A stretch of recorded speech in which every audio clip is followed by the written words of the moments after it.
Hey class, welcome to week 3. Groups are set up and ready to go. Just want to make sure I go over a few fundamental statements here.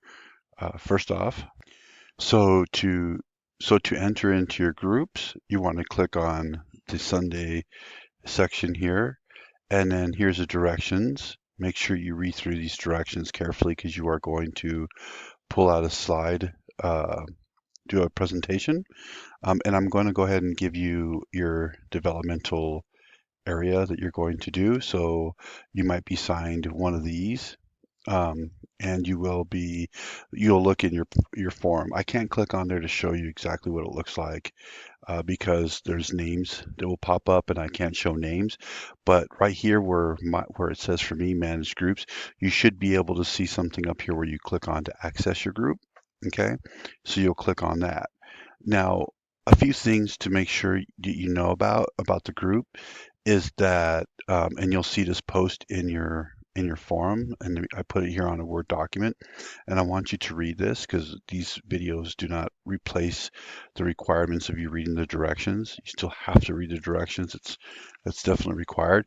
But just a few things to point out is that everybody wants to make sure that you agree upon that there is one group leader. Now, the group leader doesn't necessarily have to dictate what everybody does.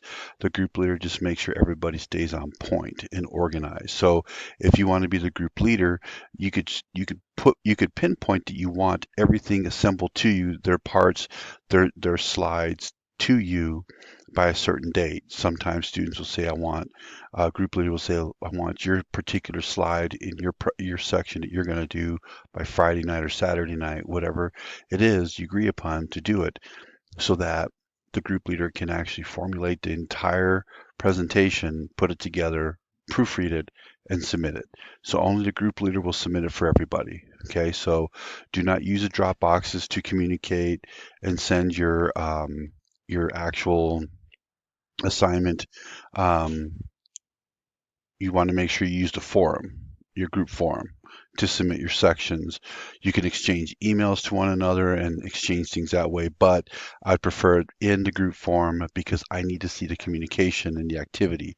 There's points awarded for that. So, if you do exchange emails for communications, that's great, but I prefer this way because if there's any issues, I cannot use emails as a way of seeing that you have proof you've been communicating with one another. I can only use the forums. Okay, so make sure you use your group forum.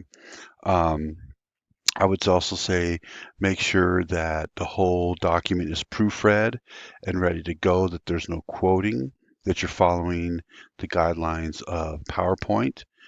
PowerPoint still follow the lopes right, turn it in.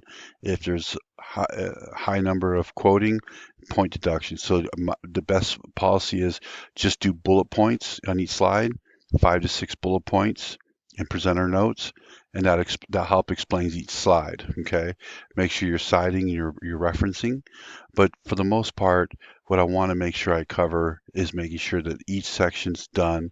Even if a group member or two do not participate, you don't hear from somebody by a certain time. Unfortunately, the entire assignment still needs to be completed. Um, so just make sure you are reading through the directions in the forum. Okay, you'll see your group assignment. You'll see those requirements. You'll see who's in your group, like the roster, and you'll see in the roster what time period you're going to be assigned to. Okay, so if you have any questions, please feel free to message me in a private forum. Thanks.